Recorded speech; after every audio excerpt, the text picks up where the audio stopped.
Tufanye jambo gani ili tujizuie na magonjwa? Ama ni kwa nini tunapata magonjwa? Na je, ungependa kujua mengi zaidi kuhusu magonjwa tofauti na jinsi ya kujizuia? Basi mtazamaji wangu, ungana nami Judy Ngongoni Kiongo ndani ya kipindi cha Jukwaa la Afya Yako, papa hapa ndani ya Boss TV, mahali ambapo maswali na maswala yako yote yataweza kutatuliwa na wahudumu wa afya kutoka hapa Pwani.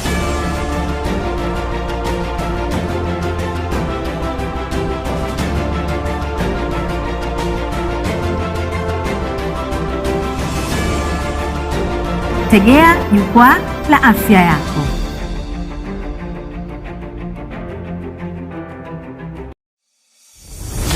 Wanifanya mimi mwana kukulala sio? Hivi wewe Heri, waniona mimi mjinga sana? Sema ni vile namuonea huruma tu dadako. Lakini siku nikimtia mikononi, wewe mwenyewe utanambia. Hata konsha sahau. Lakini nitakunuulia, usio na wasiwasi. Sasa ushapanga cha kunidanganya ili unikuamini sio? Sasa sikiza na unisikize kwa makini. Ile siku nitakuja kukufumania ndio utanijua unijue. Wewe uyue, uyue kwa siku hizi kule original na kule mshina.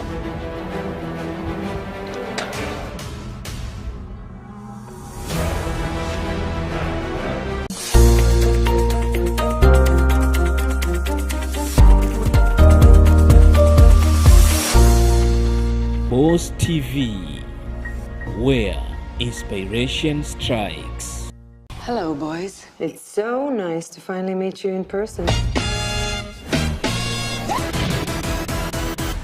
Let's roll.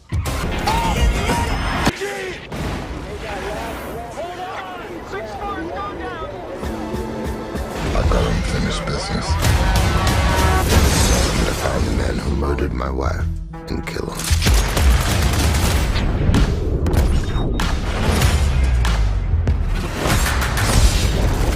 About the man next to you. Don't let that man crawl! Somebody help that man! That's all it is. No one gets left behind, you know that.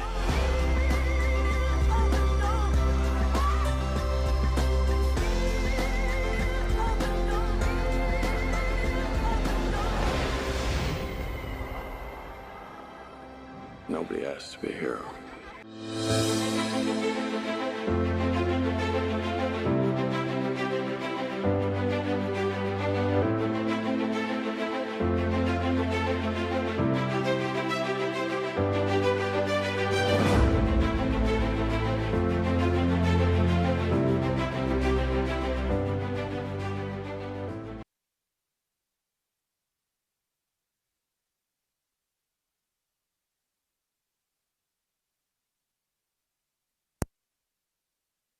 Coming to you live from Boss TV headquarters, and this is normally what we do. We update you on what has made the headline in the day. My name is SHADRACK OGEGA, assisted by sign language interpreter Felix Otieno, and of course this bulletin is also live on Facebook. That is Boss TV Facebook. You can drop your comment on the same, and we will be glad to hear from you. And we go straight into the first news of the night. And a Nyali Member of Parliament Mohamed Ali is once again calling on residents of Mombasa County to support the Deputy President William Ruto's bid for the presidency. The first-time Member of Parliament has told the coastal region residents not to play casino with their vote, claiming that the next government to be formed by Ruto will be of great impact to the improvement of the economy of the coastal region. Take a look. Katika siasa za Kenya tunasema lazima tuwe na subra. Bottom up imeletwa kwa sababu ya nini? Subra. Wanasema Waswahili, mwanzo wa ngoma ni nini? Mwanzo wa ngoma ni lele. Ngoma imeanza, na hii ngoma ni ya maskini ambao wanataka wajitawale na wakomboe maisha yao na maisha ya watoto wao. Mambo ya kupangiwa serikali imepitwa na wakati. Safari hii maskini ndio watapanga serikali ya taifa. Siasa ya ahadi ambaye haifiki kila mwaka hatutaki. Tunataka siasa ambayo sasa inaongozwa na hasla na watoto wa hasla. Kwani babangu walikuwa wanajulikana? Nani anajua babangu hapa? Nani anajua mamangu? Nani anajua baba ya deputy president? Kwa sababu tunataka tuanze siasa ya watoto wa maskini tukienda juu. Na safari hii tusigawanywe. Tusigawanywe na misingi ya kikabila. Tusiganganywe na misingi ya chama. Sio mkosti yote ilikuwa ODM. Tukaambiwa mnaenda wapi? Sasa nyinyi mko Kana ama mko Nyali? Si mko Nyali? Sasa Kanan wako bedroom. Si wako bedroom? Nyinyi bado mko hapa. Kwa hivyo hii siasa ya utapeli, siasa ya uongo tuwache.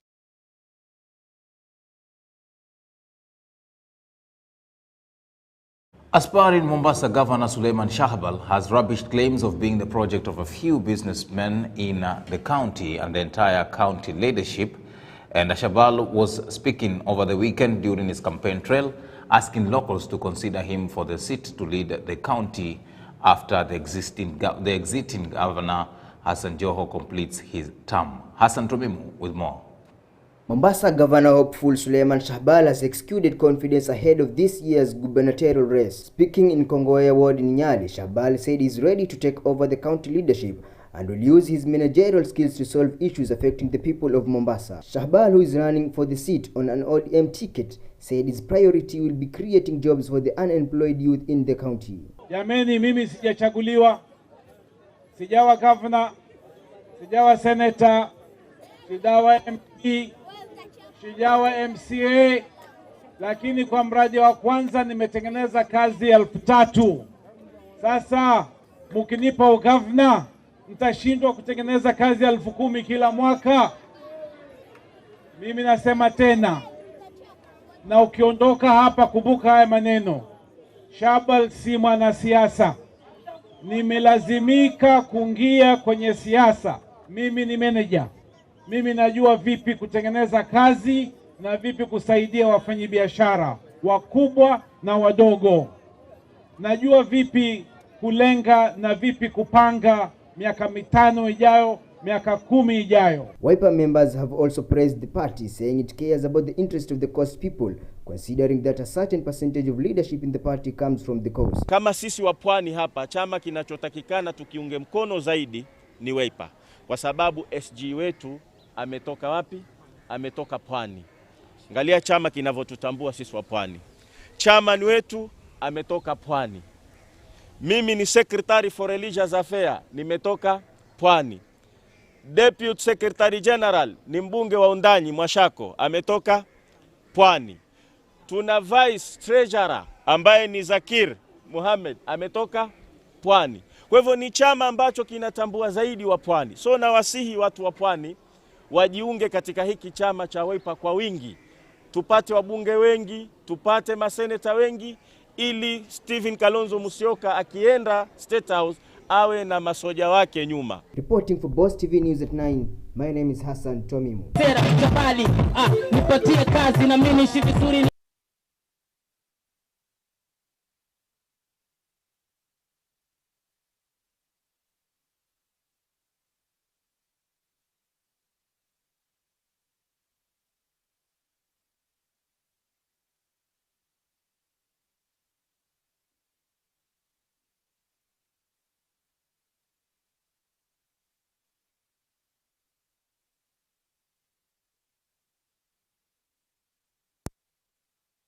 Government leadership and citing it is the source of economic downfall in the coastal region. Miriam Deti with the details.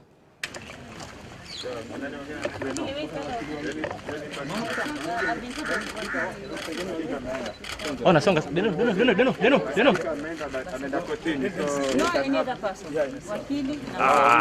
At around 11 a.m. today, human rights activists and other activists from various organizations arrived at the police headquarters as a way to show the union to a co-activist who is the chairman of the Muhuri organization. Khalef is alleged to have been recorded accusing the incumbent government of claiming that the port services had been suspended from Mombasa to Naivasha, a situation that has led to economic stagnation. Nimepigwa simu jana ili nifike hapa.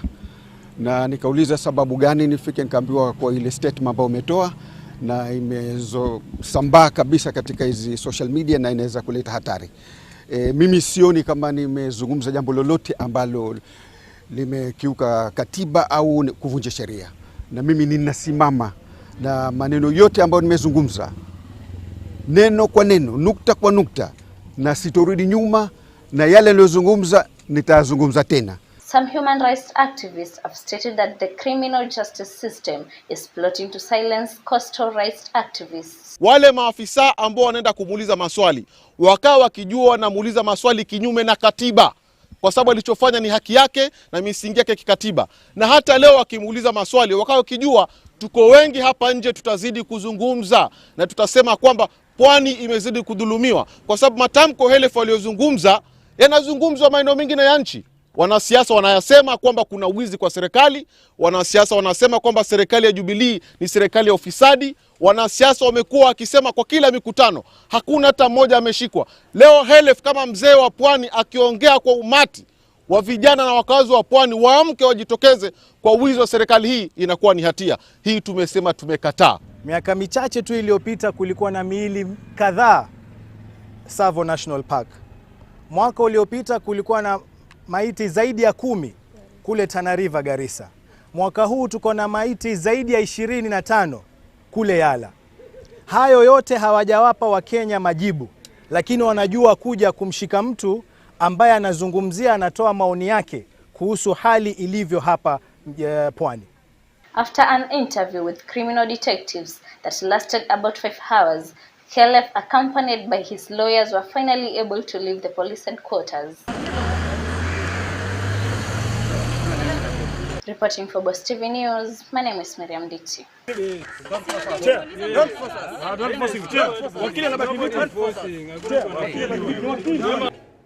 Right, of course, those are words of protest from the entire Muhuri fraternity in protest against the allegations being leveled to their chairman, Mr. Halifa, who earlier in the day had surrendered himself to the police after he was demanded to do so over the allegations he claimed about the Jubilee government during the official opening of the Angaza movement function here in Mombasa. Now, out from matters about Muhuri, let's cross over all the way to Kwale County and at Lungalunga. And we are told here over 400 families in Miungoni area, Lungalunga constituency, Kwale County, demonstrated against alleged government plan to evict them from their 1,500 acres of land that they have claimed to be their ancestral land. They have threatened not to participate in voting during the forthcoming general election if the government fails to address their land issue before then. Residents protest over eviction in their piece of land, and of course they are now saying that they will not participate in that election. Clifford Mark with the details. Led by their spokesperson Omar Juma, the irate residents say that the tycoon has already fenced the land with the help of local leaders and government officials. He claimed that the people are concerned and students waiting for their final exams are worried. Shamba hili liko na ekari 1,500 na shamba hili liko na wakazi 400 na families. Kwa maana hiyo ofu yetu ni kwamba tunasikia kwamba atatupatia notice ili atuondoe, atupeleke mahali ambapo hatujui. Na pia vile vile kuna watoto wetu ambao wanakaa hapa na mwezi wa 3 wanafanya mtihani. Kwa hiyo wameharibiwa psychology, tunaamini kwamba wao hawatafaulu katika mtihani. Na pia tunaamini kwamba wakati mwezi wa 8 serikali inahimiza kwamba sisi tupige kura, tutapigia tukiwa wapi? Other locals expressed their sentiments, saying that it is their ancestral land and that the move to fence the land with locking them inside and issuing eviction threats to the residents was uncalled for.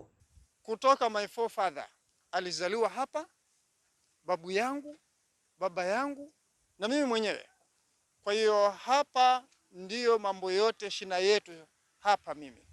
Na hao wote walizikwa pale kuna kaya. Katika Kenya nzima sijaona ardhi ya baniani kwamba baniani ardhi yake ni hii. Na huyu mtu alipatiwa lizi. Lizi imeisha.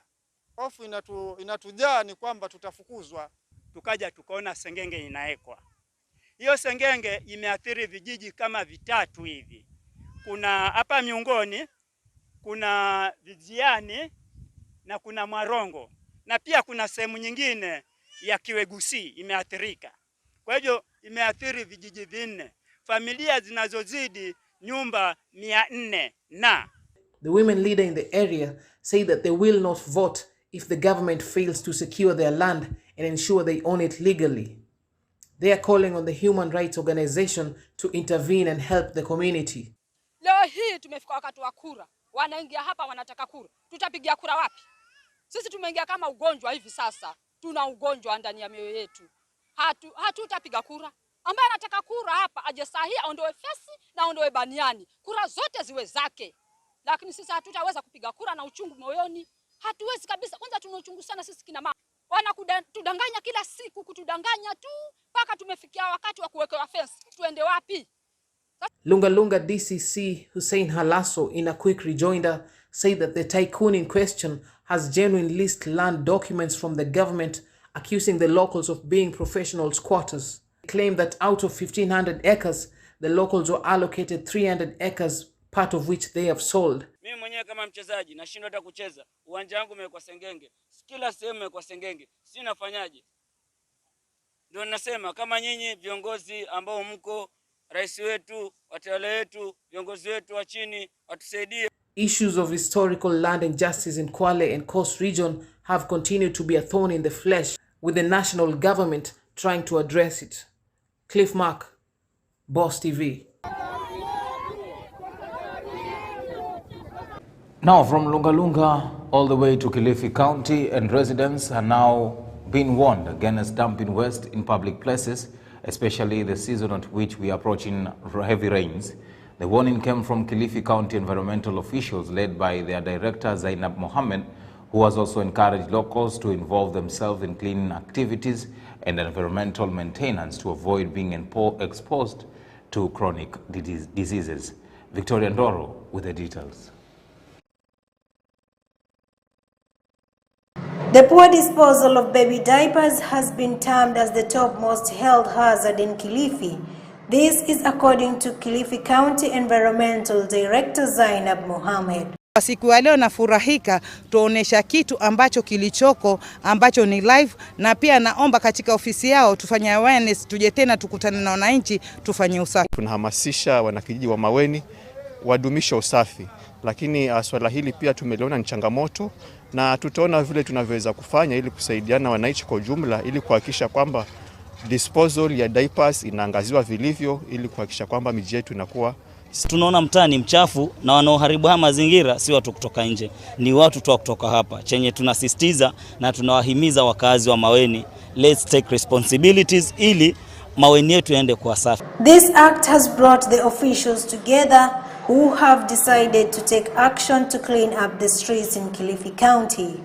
In collaboration with the officials, Malindi Sub-County Environmental Officer Linux Mongola has assured residents to continue mobilizing the public to explain the importance of clean environment. Baada ya kufanya hii hamasa ya kuhamasisha wananchi kuhusu kuweka mazingira yao safi, basi itabidi sasa tuweze kuenforce ile sheria ya Kilifi County ya Solid Waste Act. Kwamba wewe kama mwananchi na mbele ya nyumba yako kuna takataka, sheria inasema nataka tupeleke kotini tukufunge, lakini kabla hapo nataka mwananchi mwenyewe ajukumike, aelewe muhimu wa mazingira yake kuwa safi kwa afya yake na kwa ubora wa maisha yake. Reporting for Boss TV News, my name is Victoria Ndoro.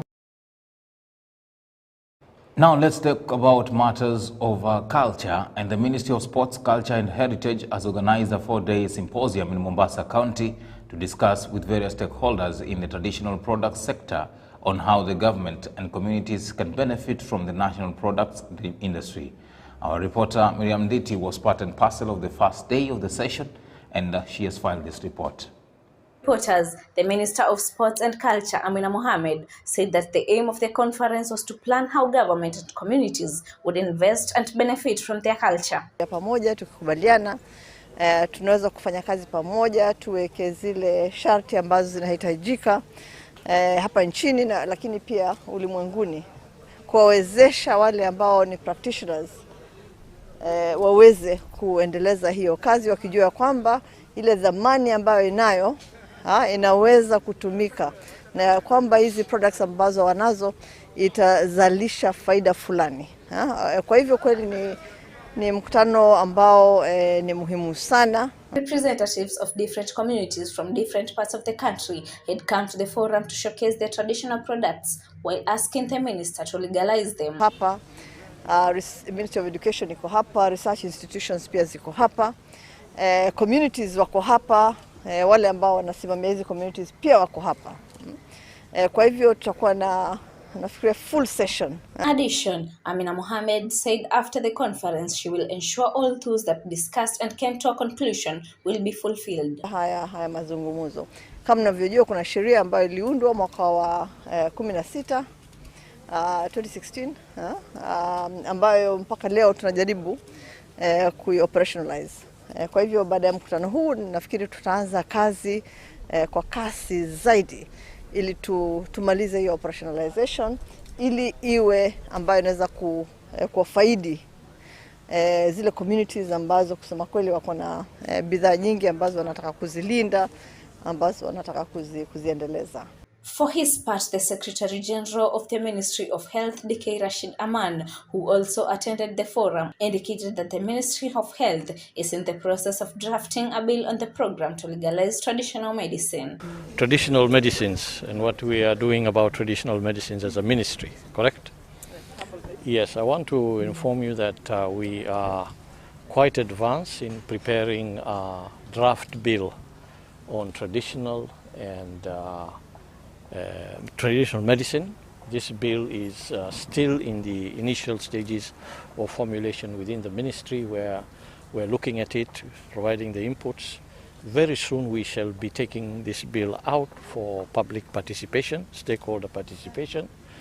And this bill aims to now allow the practice of traditional medicine.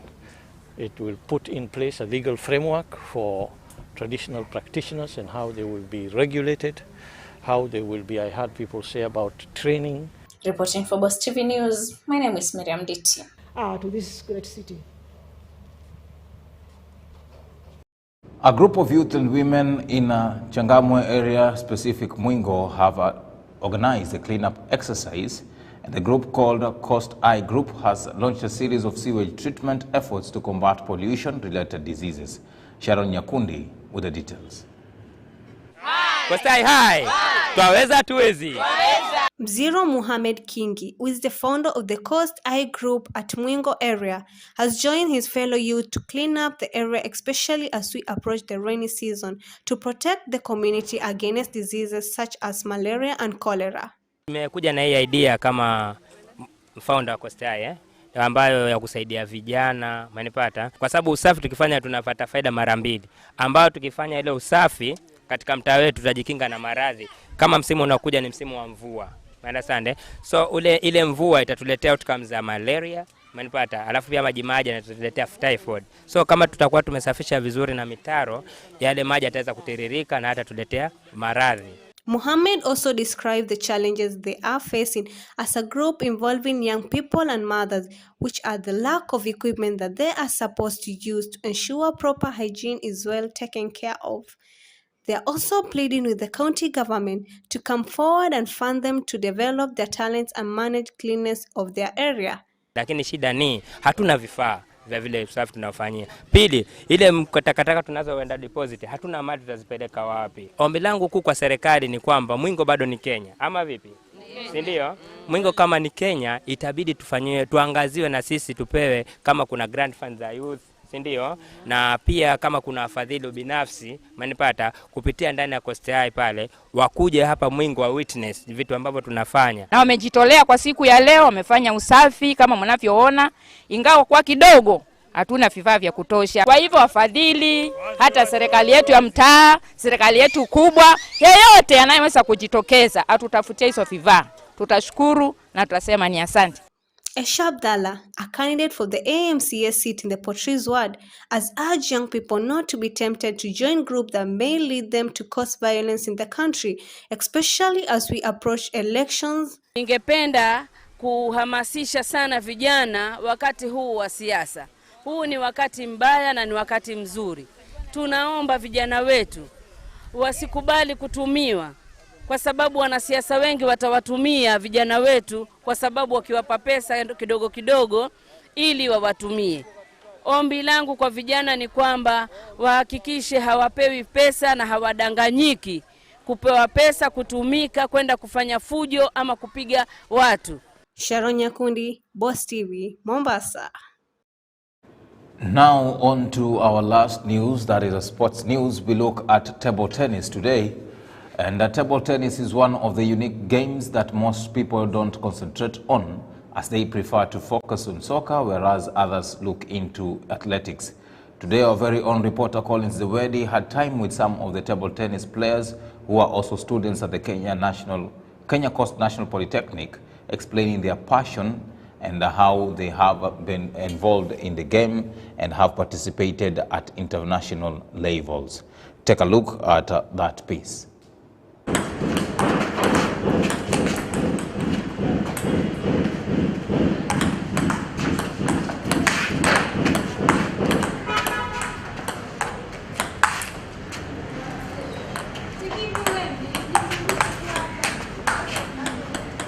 Kwa majina anaitwa Andrew Mgambi, captain table tennis Kenya Coast National Polytechnic.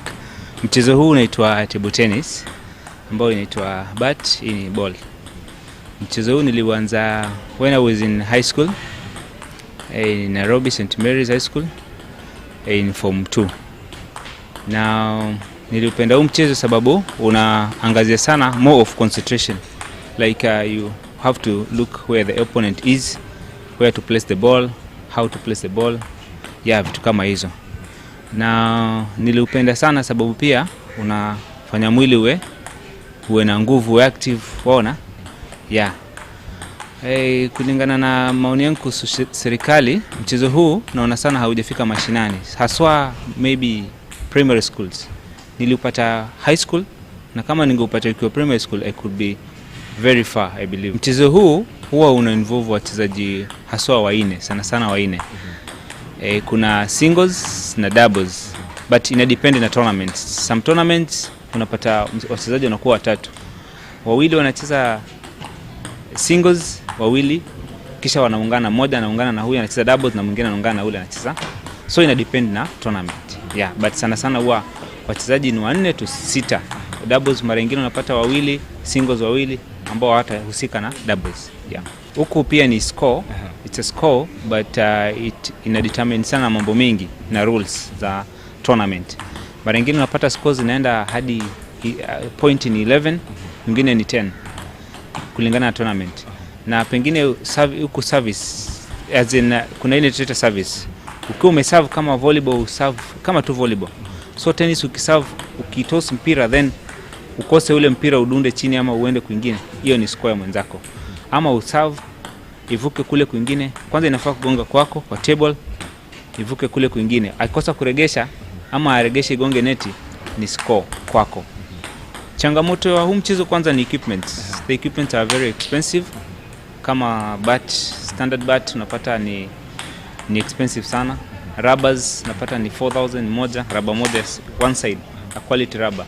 So hizi tunatumia tu ni zile reja. So ile bat nzuri ni expensive. Hiyo ni moja. Mipira pia ni expensive. Unapata kupata mipira ni ngumu kiasi ya. Huu mchezo it's very fun.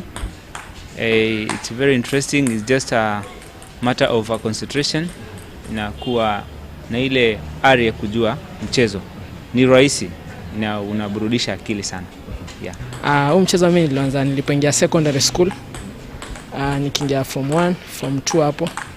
Nilipatana na shule moja hapo, nikachezanga hii game na mwalimu fulani ndiye alinipatia tu motivation juu kuniona tu venye nilikuwa napenda sana kuenda naangalia venye wanacheza wengine. Juu nilikuwa wanasema mono kwa mwaka wa kwanza. So ile passion yangu ya kwenda pale kuangalia mchezo, mwalimu coach akaniambia naweza cheza juu aliona niko na shika bat ball naweza kama nilikuwa cheza sasa kaona niko na passion, akaniingiza kwa school team, lakini nilikuwa less juu watu walikuwa wengi, so form 1 form 2 nikachangamka hapo nikacheza kidogo. Kifika form 3 first term nilikuwa nimeiva juu nilicheza, tukaenda hapo competition tournament, nilicheza hadi nikafika nationals. Mtu anataka kucheza hii game inafanya na passion. Kama uko na ile feeling motivation that tunaweza cheza, alafu pia kuna ile msukumo, unaweza kuja ukafanya practice juu hii game inataka practice mingi sana.